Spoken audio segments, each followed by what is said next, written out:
Welcome to All Things Policy, a daily podcast by the Takshashila Institution. We are a bunch of policy nerds based in Bengaluru, and we like bringing fresh perspectives to Indian affairs and Indian perspectives to global affairs.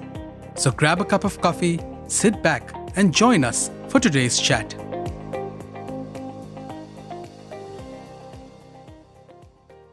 Hello everyone, welcome to a new episode of All Things Policy. This is your host Swathi Kalyani, Geospatial Research Analyst at the Takshashila Institution. And today I'm with Mr. Vipul Anand, who is currently serving as a consultant to the Water Resources Division in Bureau of Indian Standards, Government of India. He has been also appointed as a scientist at the Ministry of Jal Shakti. He has also worked as a scientist with the ISRO, Ministry of Earth Sciences. Welcome, Vipul. Yeah, thank you so much, Swathi, for having me on. Yeah. So, what we are going to discuss today is something very critical from a disaster management perspective, as well as a socio-economic perspective itself. And that's flash floods and floods in general, which have been quite in news, at least for the last few months, where especially the northern India, the states like Uttarakhand and Punjab are still kind of going through the impacts of the flash floods which happened. And a country like Pakistan has lost more than 700 lives due to the incident, in spite of India sharing the hydrological data. This kind of huge losses tells how unprecedented such disasters can be. And Vipul has actually worked a lot on this risk assessment, especially with respect to flash floods, landslides, and dam breakage analysis. And so let's dig into this. And the first question would be, what are flash floods, Vipul? If you could, just define it in as simple terms for our listeners, and probably also distinguish it from, other kind of floods that actually happen in India. Yeah, so it's kind of a topic which is recently in the news, and we as a scientist and we as a team, we are trying to develop our understanding in this particular topic because it's a bit complex phenomena. Why it is complex phenomena? Because of its nature. And what is its nature? Because of what it is distinguished with all other floods is that it occurs in a very less period of time. It can occur from a few minutes to a few hours. So basically, we don't have that much kind of infrastructure that we are able to establish right now, as of now, to understand this particular mechanism of flash flood which is occurring. So there are a lot of regions that are associated with the occurrence of a flash flood. It can be a climate change. It can be of other induced mechanism, like if in the hilly terrain, especially in the mountainous region, we have glacial lakes. So when these glacial lakes get burst because of their fundamental reasons, maybe of their structural instability or any other mechanism, like if there is a landslide or if there is an earthquake. So these glacial lake outbursts, when this phenomena occurs, a huge volume of water has been discharged within a very less period of time. And a very near case, what we can refer is the recent event of 4th October 2023 in the South Lonak Lake, that is in the Sikkim. And there are few other instances where we can see recently in Pakistan, massive glacial lake outburst flood has occurred. So the importance of this flood is the duration, that how within a very less period of time it is occurring, and we are not able to manage it. We are not able to respond it because the magnitude of the flood, what is happening. So this is basically a kind of a flash flood which we classify on the basis of its intensity and occurrence of the time, in a very less time how it is occurring. Coming to the classification of the floods, there are several kind of the classification that are adopted based upon the requirement. Basically, we can say a normal flood which occurs in the riverine system. It's a very naturally how rainfall is coming and it is going through the drainage, that is the natural drainage is the river, and then it is outflowing to the nearby areas. So that is generally classified as a gradual kind of a flood. Although the normal or this riverine flood can also be a combination of flash flood also. If suppose if any dam is located across a river, and if there is some structural damage that happened to the dam, that is called as a dam break analysis, then that water will definitely go to the river and it will cause the flash flood. And there can be a urban flood, there can be a coastal flood. Coastal floods basically leads when we are having a tropical cyclone, especially in the regions of Odisha that we have seen in 1999. Super cyclone has occurred, so that can also lead to a flash flood. And we have a number of flood systems that can occur. Right now in our country, what we are facing is the urban flooding as the most of the difficult flooding. And urban flooding is also happening in the same manner as a flash flood, because in a very less time we are getting flooded, because in urban areas we don't have pervious layer to absorb the water. So all the water, whatever is coming, they are getting stagnated. So these are the major classifications which are done. Yeah, I mean, I guess Delhi, Mumbai, and of course Bangalore has been dealing with this urban floods becoming flash floods in such short amount of time. And Chennai is also yeah, one of the Chennai most again. major, yeah. Correct, yeah. So yes, I think the key takeaway is that unprecedented nature of this flash floods, and also the ability of any other flood to convert and become a flash flood and hence cause these, sudden damages is something which makes it so critical and probably so important to look into and study more. One interesting thing that you talked about was the glacial lake outburst floods, right? And have you noticed any like increase in frequency or intensity of such floods, and the damages caused by it, especially in the Indian territory, at least?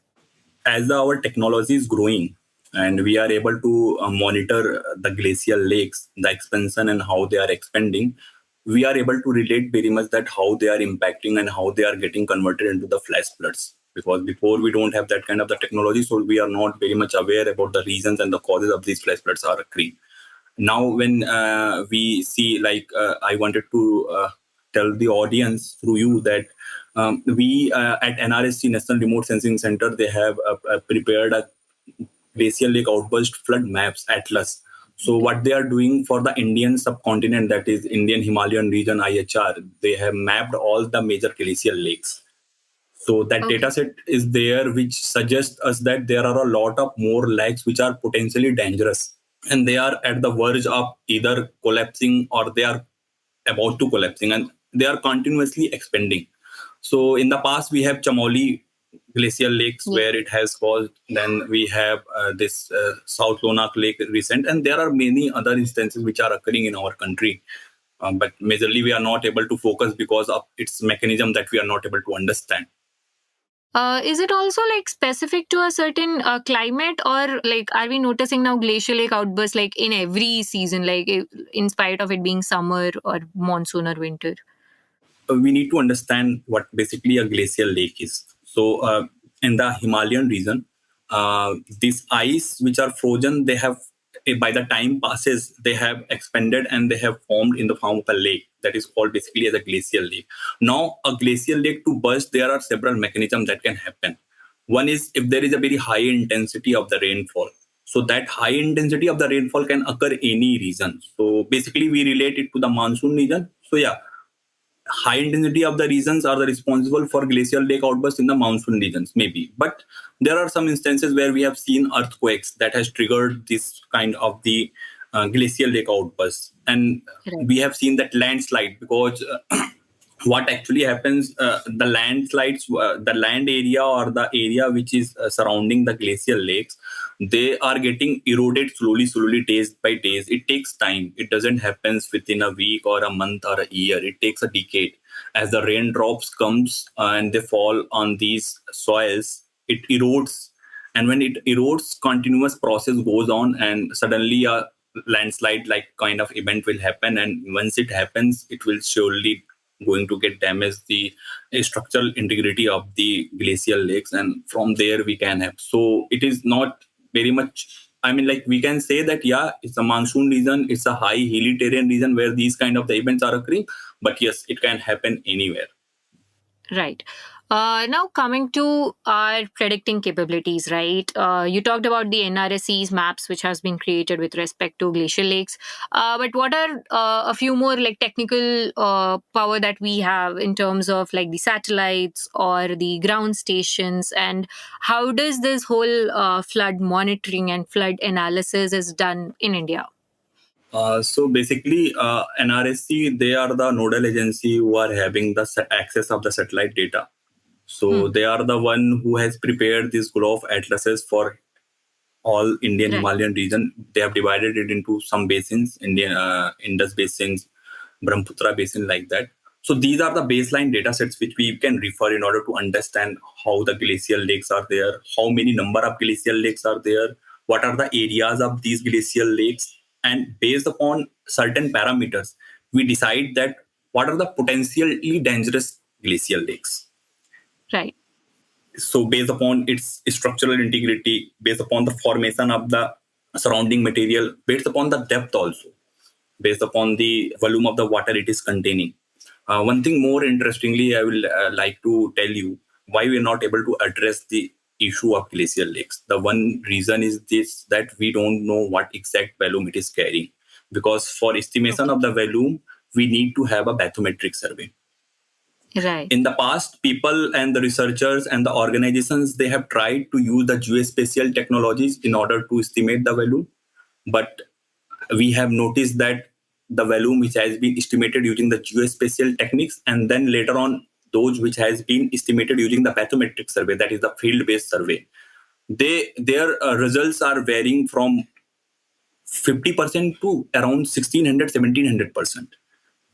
Okay. It is giving very enormous results in both the cases. But Oh. on the other hand, if you see going to that hilly terrain and then conducting this bathymetric survey is a very tough task. Right. And how Yes. many lakes we will be able to do? It requires special permissions. It requires special accessories, instruments, and all. And then it also depends upon the instrument which we are using for bathymetric survey. So it's very complicated because we are not able to estimate the volume of the lakes. So there are Right. certain laws and there are certain guidelines that CWC has, Central Water Commission has prepared in order to perform the globe risk assessment based upon few Okay. parameters. But still, it's very difficult. And right now, we are at India level, we are developing the standard on glacial lake outburst floods and landslide lake outburst flood under WRD 32 sectional committee. We are having more than 34 to 35 organizations, institutes, and experts from CWC, NDMA, NIDM, various NITs, IITs, and we are trying to bring all the experts on the same platform and develop a standard so that a protocol can be formed and things can go on a right way.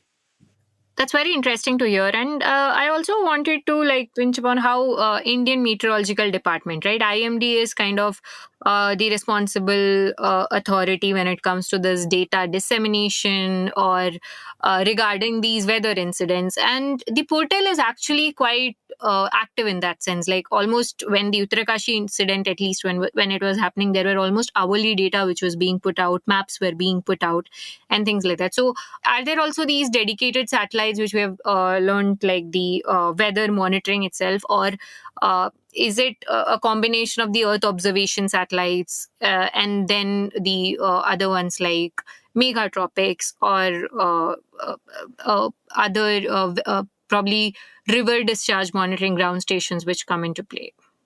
Coming to the question of IMD, IMD has done a really excellent job. They have provided the continuous data set regarding the rainfall, both in the form of the point data, also we can get in the form of other format of the data. Along with IMD, we have also international data access from NASA and European agencies. There are so many agencies, they are providing us Right. the rainfall data and in a very less duration of time, and that too freely in a pixel format and all. But the thing is, there are some uncertainties that are associated with those kind of the data sets, because it mainly depends upon how many rain gauge stations do we have and what kind of the rain gauge stations do we have, whether it is a static kind of a rain gauge stations we have or we have a Doppler, because it depends upon the instrument which has been installed. And because of those instruments, it depends upon the accuracy of what it is associated with. So kind of what I can say is that yes, IMD does have also flash flood guidance system that has launched in 2020 with WMO support, and it gives watershed level warning with 6 to 12 hours lead time. This is a major leap forward, but there are other organizations that are associated to this. So I also wanted to talk about the data sets that come into play when it is about these disaster management and disaster mitigation. So especially as part of the geospatial team, we're always in lookout of what kind of data set could be useful to analyze the impact or do at least certain kind of modeling when it comes to these kind of incidents. And I also understand that it is Indian Meteorological Department who's responsible when it comes to weather data dissemination or just putting out awareness regarding any incident like this that could happen. Like they do produce quite relevant data, but can you just elaborate on what is the input raw data that we actually need for analyzing or understanding such flash flood incidents? Yeah, that's a very good question, Swati. And we should talk about this in order to have an end-to-end understanding about this particular topic. So basically, once an event has occurred, we will have some ground-based input from the local state disaster management units, whether it can be USDMA, Uttarakhand State Disaster Management Authority, or ASDMA. We'll have some kind of input from there that this kind of the event has been occurred. So the first thing what is very much required and very much necessary in order to understand the mechanism is that we should have the access of the satellite data, and we should monitor, we should see that actually what has happened pre and what has happened the post. So this responsibility has been basically taken by NRSC, National Remote Sensing Center. So they immediately release the data within 24 hours or 48 hours, because it do also depends upon the pass of the satellite, whether that particular event when has occurred, whether the satellite has passed from there or not.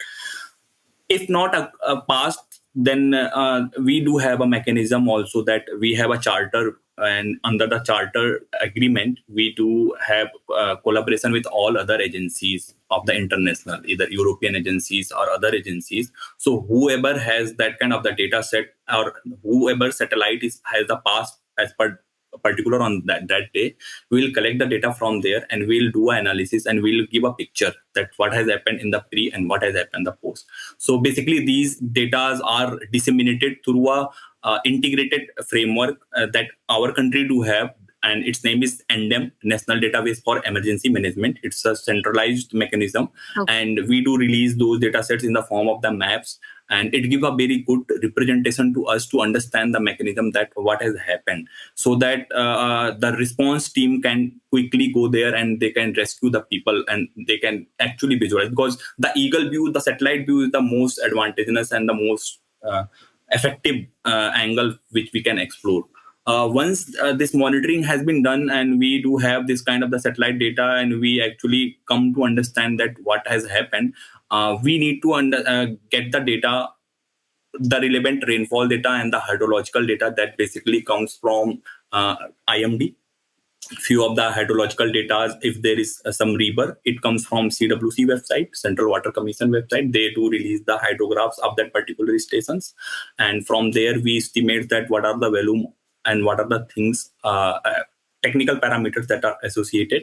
Once we are having rainfall, we need to have other hydrological data sets. We need to have the DEM, digital elevation model of that particular area, because the final objective is to estimate the damage, to estimate the potential, and to estimate the magnitude of that particular event. And that are done using softwares that are available. One of the software is Hackers, which is a freely available software, and there are other softwares like Mike, and there are n number of software that can be utilized. So these softwares basically they do require the rainfall data, the digital elevation model, then the LULC of that particular area, because we need to understand what are the mannings. These are the technical parameters though, but these are the inputs which were required in order to perform a modeling. And once we run the modeling, we have the discharge values, we have the hydrograph. Hydrograph basically is a discharge versus time graph, which tells us the variation of the discharge with respect to the time. Once we have these kind of the data sets, then we, in the form of the output, we can have the depth of the flood, we can have the velocity of the flood, and from there we can derive n number of parameters. Those are helpful for us to understand the process, what exactly has happened and how much damage it has caused. And the coming to this geospatial technologies, we are now going beyond this also. We are performing flood risk assessment, and how we are doing, we are taking the hazards from these modeling outputs, and then we are integrating with the vulnerabilities of that particular area. Like vulnerabilities, we have the save files from Survey of India for the demographic data, the population density, the agriculture, socioeconomic data, and we overlay geospatial technologies does allows us to perform these kind of the things, and we overlay the hazard upon the vulnerabilities, and with the cross product of these two and including the exposure, we get the risk. So these are the things which we are doing for the events which has occurred, but we are also doing for scenario based events. Like for any river, we are taking the peak discharges for the past 30 years, and corresponding to that, we are calculating the flood risk assessment. Okay, interesting. So I also believe that when we have these kind of overlaid data, as you said, demographic data or the land use data like the agriculture or urban settlement, it also helps you in prioritizing the action plans which would be required, right? The more populated area, more focus to be given, at least in the first hand. And even if it's agriculture or there are more urban settlements. And as you said, since the urban regions are becoming quite unsafe when it comes to these flash flood incidents, probably these also help in understanding. These elevation models might help in planning the drainage structures properly over time, at least, and ensure that at least in the future this kind of incidents can be mitigated to a certain level. And coming to we did talk about how unprecedented it is, but what are a few more challenges when it comes to, flash flood management, and not just at the technical level, but also when it comes to, awareness about it, or information dissemination regarding these incidents? So what are the challenges that have that at least the organizations come across over time? Flash floods are unique because they are short-lived, but they are extremely destructive. And the challenge we face in dealing with them are very different from the challenges of seasonal floods. It's not just about the science of prediction, but also about governance, planning, and community preparedness. Right. So, major challenges what we do face, that I will list it out for you, for the audience and the viewers, that the scientific and the technical challenges that we face, that we discussed in the starting, that we don't have enough information about the rainfall patterns, we don't have the enough information about the discharge data and all. So these are some kind of the scientific challenges that we do have, and especially hilly terrains, when they do face these kind of the challenges, it gets more complex. When urban areas faces these kind of the challenges, it gets more and more complex, because in urban we need more details, the payment details, the building details, the drainage details. Especially drainage, we can't assume that 100% drainage is working, especially in our country. Yeah. So that are the few kind of the scientific challenges that we do face while we are performing this kind of the analysis. There are also the climatic and environmental challenges that we do face.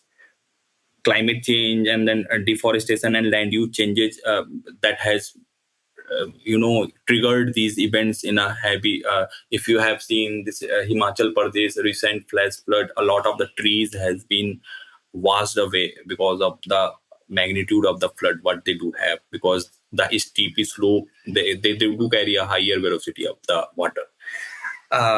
Yes, we do have some institutional and governance challenges that are basically lies into their integration, that how these are integrated. Like one system has been integrated to the other system. The input of the one system is the output of the second system.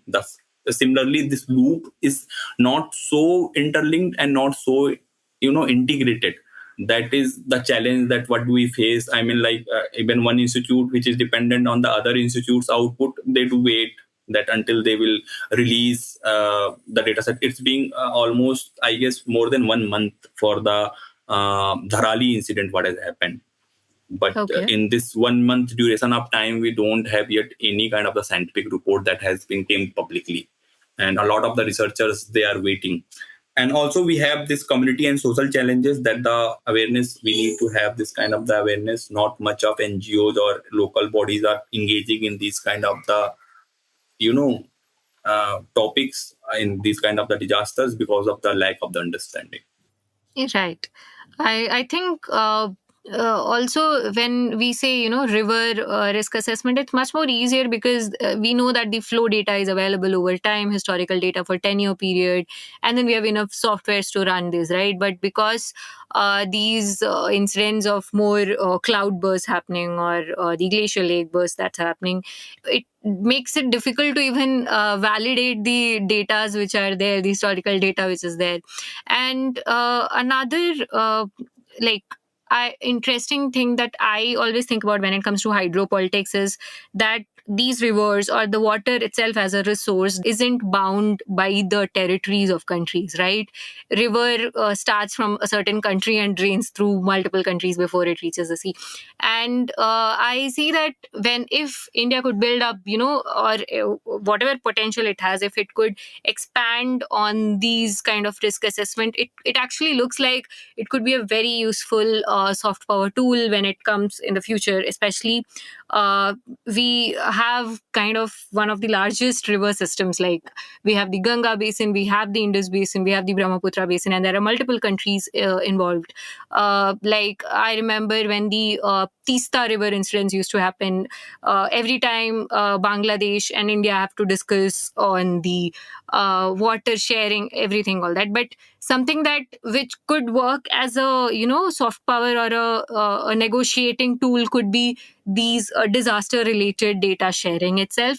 And that's why somewhere I believe that a much more focus on when it comes to these kind of unprecedented risks, which has clear social damage, clear economical damage, and of course the since it's all interlinked with the region and the environment and things like that, more focus could be really useful, not just in saving lives but also creating these healthy relationships across territories itself. But and coming to this, the capabilities, what more do you think should be done in terms of a policy, in terms of research, and probably investments in technology and things like that when it comes to these assessments and mitigation strategies? That's a very interesting question, Swati. You have framed it very well in a very appropriate time. Especially the mechanism that you highlighted, the interlinking of these rivers within a specific state and then the country and the neighboring states, like the Tista river you mentioned, and then this Kosi river, the flood which caused, that is in the Bihar.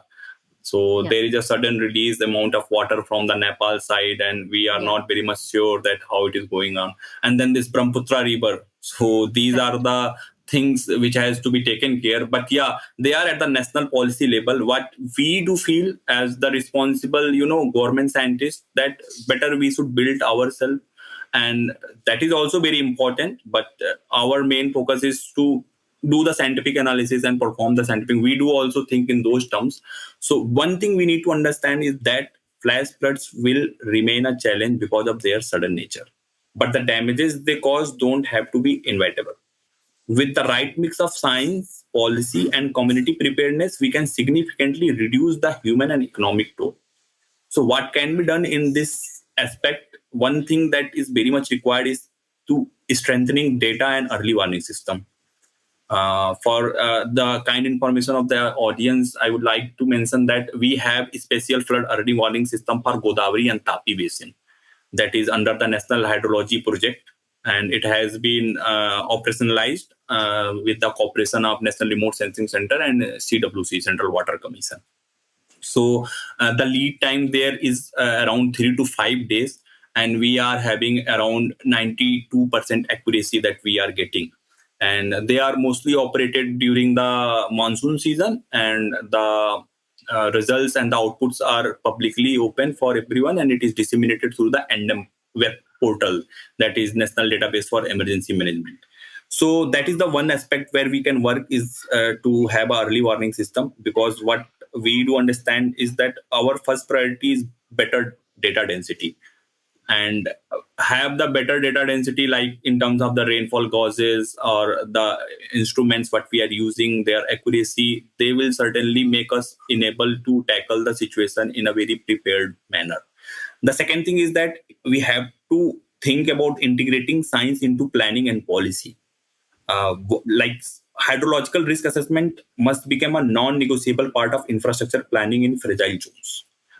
Right. In today's time, when we are having any kind of the infrastructural projects, very less places are there where we have to go through this kind of the risk assessment. We do used to follow environmental impact assessment, but that is also 50-50%. But these kind of the assessments should be performed in order before we should go for any kind of the development in any particular area. So this is one of the things that we should include in our policy framework once we are having something. So this is a very relevant thing which can be helpful in order to mitigate these kind of the disasters. Third, we have to build an institutional capacity. Like state and district disaster management authorities need more technical expertise, hydrologists, GIS analysts, geologists, so they can translate national level data into local level actions. We also need to shift from a relief centric model to a resilience centric model. That means investing in preparedness, insurance mechanism, and climate adaptation strategies rather than just focusing on compensation after the disaster. That is what we used to do in our country, that after the disaster we go for the compensation and all. Other aspect that can be done is that a community centric approach should be adopted. Like people who are facing this kind of a disaster, they should be aware about the disaster, and that too before the disaster. We are basically learning after the disaster. That is what is lacking. Then, of course, what you talked is that regional and global cooperation is very much required. That is for country-wise at a national level when we talk. Because flash floods don't stop at borders. They don't have Right. that kind of sense. So rivers and weather systems are shared across South Asia. India can play a leadership role by sharing satellite data, flood forecasting and modeling tools with our neighbors. This is not just disaster management, it is also a form of diplomatic soft power. As you mentioned, India has, after having not a good terms with our neighboring country, Pakistan, we still have shared the information with them that the flood is Yeah. going to happen. And even after that, you can see the extent of the damage. So imagine Right. if the information is not available, what would have done. One thing I would like to add is that resilience has to be built before the flood, not after it. So that is very much. Yeah, I mean, it's and like I think again on the resilience, like also to focus that since every kind of flood could become a flash flood, doesn't mean that the strategy for mitigation or management of flash flood should be similar to those long duration or more predictable floods like the cyclone based ones and the riverine ones, right? Very interesting to say to include the fact that probably include this risk assessment into every kind of planning that we are doing, because there is a lot of programs with respect to urban development and even rural development happening in the country right now, and including this in the environmental impact assessment would be really helpful from actually an economical perspective, because the lesser you have to spend after an incident actually makes you more stronger and resilient when it comes to dealing with these things. Also, I would just like to know what are the roles of different government agencies and organizations when it comes to this flash flood management. If you could elaborate on that. Yeah, that's a very good question, Swati. So, see, when we talk about flash floods, it's important to recognize that no single agency can address the challenge alone. Being the size of the country as we do have in terms of the population, in terms of the area, and in terms of the the variety of climatic conditions we do have. Since India has a wide network of institutions working on monitoring, forecasting, modeling, disaster management, and even setting national standards. Each of them plays a unique role, and together they form the backbone of our flood risk governance system. One of the leading agencies is the Indian Meteorological Department, which is the primary agency for weather monitoring and forecast. They operate the Doppler weather radars and issue flash flood guidance and nowcasts. In 2020, IMD launched the Flash Flood Guidance System, FFGC, with WMO support, which gives watershed level warning up to 12 hours lead time. That means before 12 hours, we are able to know about the event that is about to occur and its intensity and the magnitude. The secondly we have is the Central Water Commission. who is responsible for river flood forecasting and operates a network of telemetry stations that monitor river levels in real time.